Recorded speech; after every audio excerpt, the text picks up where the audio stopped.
Assalamualaikum warahmatullahi wabarakatuh.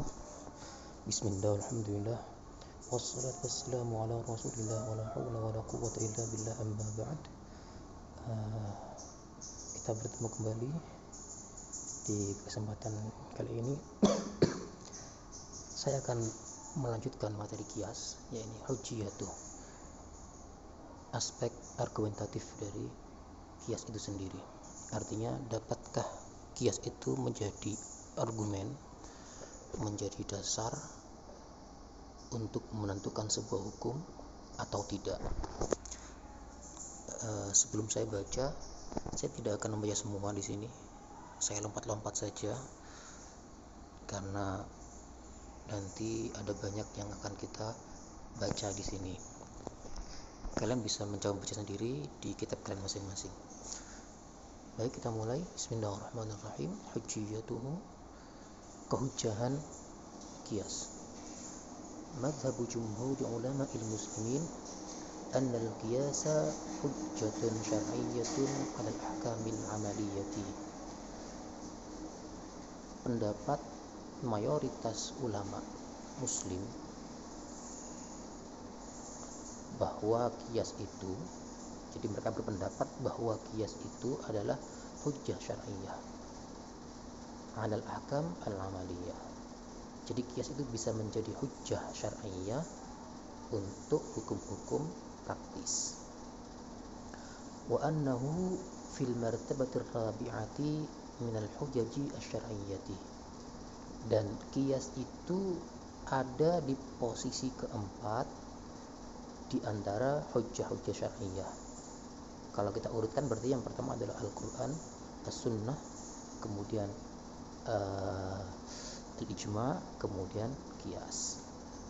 Bihaitsu idza lam yujad fil waqi'ati hukmun binassin aw ijma'in. Sekira jika tidak ditemukan dalam satu peristiwa itu, satu kejadian itu, hukum, ada hukumnya yang berdasarkan nas atau ijma', wa thabata annaha tusawi waqi'ah, dan dipastikan bahwa peristiwa tersebut itu sama atau menyerupai dengan satu peristiwa, nussa ala hukmiha, yang ada nasnya, jadi satu peristiwa yang ada nasnya, ada teksnya yang menjelaskan hukumnya, fi illati hadzal hukmi, mengenai illah hukum ini, fa innaha tuqasu biha, maka peristiwa yang pertama dikiaskan dengan peristiwa yang kedua, wa yuhkamu fiha bihukmiha, dan dihukumi pula dengan hukum yang sama, wa yakunu hadza hukmuha syar'an, sehingga menjadi hukumnya secara syara', wa yas'ul mukallaf ittiba'ahu, sehingga seorang mukallaf itu dapat mengikutinya, wal amal bihi, dan beramal dengannya. Wa haula, nah haula ini kembali ke mazhab jumhur, wa haula yutlaqu alaihim muthbitu al-qiyas. Kelompok ini yang disebut dengan muthbitu al-qiyas atau pro terhadap kias. Sedikit saya jelaskan. Jadi jumhur ulama itu berpendapat bahwa kias ini adalah hujjah syar'iyyah, tetapi untuk hukum praktis. Nah, artinya ketika ada satu peristiwa tidak ada hukumnya, tidak ada redaksi Quran, hadis ataupun ijma' yang menunjukkan hukum, tetapi ternyata peristiwa ini serupa atau sama dengan peristiwa lain. Serupa apanya? Illah hukumnya dengan peristiwa lain yang ada hukumnya, maka dikiaskan ini, dikiaskan, dihukumi dengan hukum yang sama, dan hukum itu juga menjadi hukum dari peristiwa tersebut, peristiwa yang pertama, secara syara'. Nah, kita lanjutkan. Wa madhhabun nizamiyyati adh-dhahiriyyati wa ba'du firaqis syi'ati. Kelompok yang kedua ini adalah Nizamiyah, Zahiriyah, dan sebagian dari Syiah. Syiah itu ada banyak ya, ada 12 kalau nggak salah. Nah, sebagian itu pendapatnya di sini. Annal qiyas, mereka berpendapat bahwa qiyas itu laisa hujjah syar'iyyah, bukan hujjah syar'iyyah 'alal ahkami, terhadap hukum. Wa haula, mazhab ini, yutlaqu 'alaihim nufatul qiyas, disebut sebagai nufatul qiyas, tidak setuju atau kontra dengan qiyas. Adillatu mutsbiti al-qiyas, dalil dari kelompok yang setuju dengan qiyas. Istadalla mutsbitul qiyas bil Qur'ani, kelompok yang pro dengan qiyas berdalil, berargumen dengan Al-Qur'an, wa bisunnati, dengan sunnah wa hadis, wa bi aqwalis sahabah wa af'alihim, dengan ucapan maupun perbuatan sahabat, wa bil ma'qul, dan dengan logika, nalar. Amal Qur'an, adapun dalil yang dari Al-Qur'an, fa adharu mastadallu bihi min ayati 3 ayat. Ada 3 ayat sebenarnya, tidak akan saya baca semua, saya baca satu saja.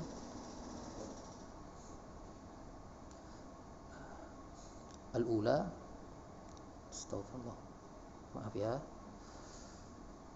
qauluhu ta'ala fi suratin nisa, ya ayyuhalladzina amanu athi'ullaha wa athi'ur rasul wa ulil amri minkum fa in tanaza'tum fi syai'in farudduhu ila Allahi war rasul in kuntum tu'minuna billahi wal yawmil akhir dzalika khairu wa ahsanu ta'wila.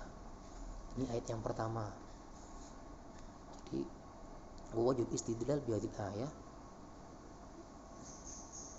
aspek argumentatifnya dari ayat ini adalah annallaha subhanahu amaral mu'minin, bahwa Allah itu memerintahkan kepada orang-orang beriman, intanaza'u, ketika berselisih faham, wakhtalafu, berbeda pendapat, fi syai'in, pada satu perkara, laisa lillahi wala li rasulihi, di mana Allah ataupun Rasulullah belum atau tidak menetapkan hukumnya, wala li ulil amri minhum, tidak pula dari ulil amri. Ulil amri di sini kalau kita bicara hukum syara berarti adalah ulama. Fihi hukmun, hukum ya, jadi tidak ada hukum, belum ada hukum dari Allah, Rasul maupun ulil amri atau ulama. An yarudduhu, diperintahkan untuk apa? An yarudduhu, untuk mengembalikannya, ilallahi, kepada Allah, war rasuli, dan Rasul. Maksudnya bagaimana kembali kepada Allah dan Rasul? Kita lanjutkan. Waradduhu wa irja'uhu ilallahi wa ilal rasuli, mengembalikan kepada Allah dan Rasul itu yashmul, mencakup, kullama yasdaqu alaihi annahu raddun ilaihima, mencakup semua segala hal yang memang itu dianggap kembali, dianggap mengembalikan. Wala syakka, maka tidak diragukan lagi, anna ilhaqa ma la nassa fihi, bahwa menggandengkan, menggabungkan apa yang tidak ada nasnya, bima fihi nassun, dengan peristiwa yang ada nasnya, litasawihima, karena keserupaannya, karena kesamaan keduanya, fi illati hukmin nassi, di dalam illah hukumnya, itu min raddi ma la nassa fihi ilallahi wa rasul, jadi termasuk mengembalikan kepada Allah dan Rasul. Li'anna fihi, karena di dalamnya itu mutaba'atun lillahi wa li rasulihi fi hukmi, karena di dalamnya itu ada mengikuti Allah dan Rasul fi hukmi, dalam hukumnya. Jadi begini, ketika kita mengkiaskan dua peristiwa, ya, satu tidak ada hukumnya, yang satu sudah ada hukumnya berdasarkan nas. Nah, ketika dikiaskan ini, berarti ini logikanya sama seperti mengembalikan kepada Allah. Kok bisa? Hukum dari peristiwa yang ada nasnya dari siapa? Tentu dari Allah.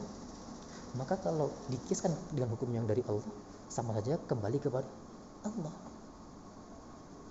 Logikanya seperti itu. Sehingga kias ini masih bisa disebut sebagai hujjah syar'iyyah. Mafhum? Oke, kita lanjutkan. Ayat yang kedua,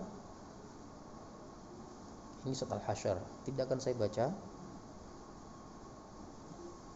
Yang ketiga juga bisa dibaca lagi sendiri, tapi sama.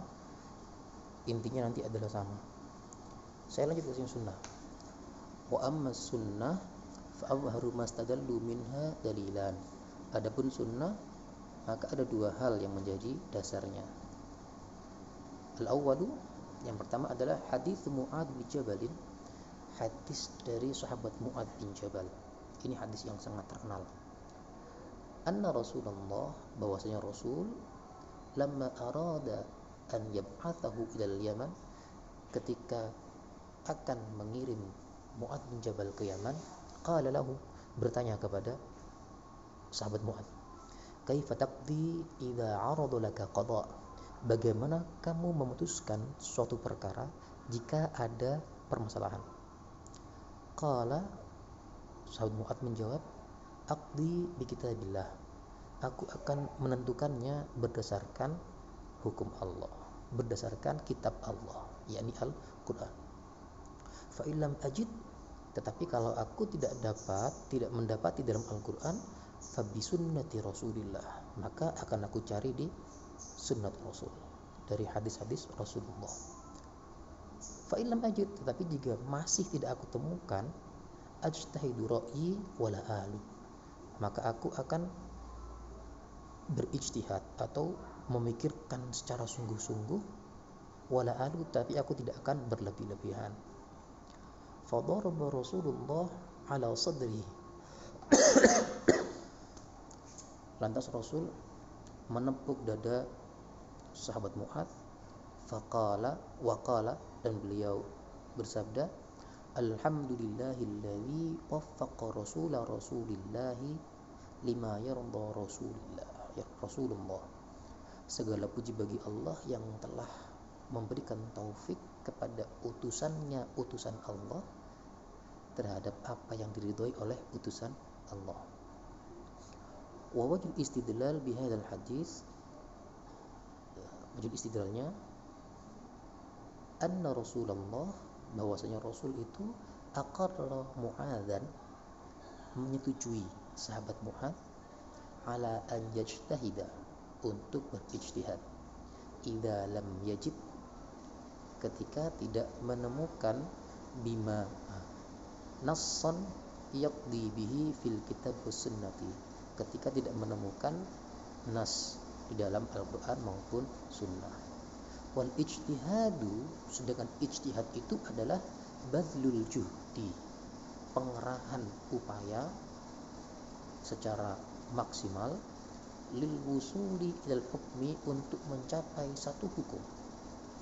Wa huwa, dan itu yashmulu al qiyasa, termasuk mencakup qiyas, li'annahu, karena qiyas itu nau'un, adalah satu cabang, minat ijtihad, dari ijtihad itu sendiri, wal istidlal, dan istidlal. Wa rasul, dan Rasul, lam yuqirruhu ala nau'in minal istidlal duna nau'in, sedangkan Rasulullah sendiri tidak pernah menentukan satu jenis dari jenis yang lainnya. Artinya Rasul tidak pernah mengkhususkan hanya ini yang boleh ijtihadnya, yang lain tidak pernah. Jadi Rasul mutlak dalam hadis ini bahwa ijtihad itu diperbolehkan.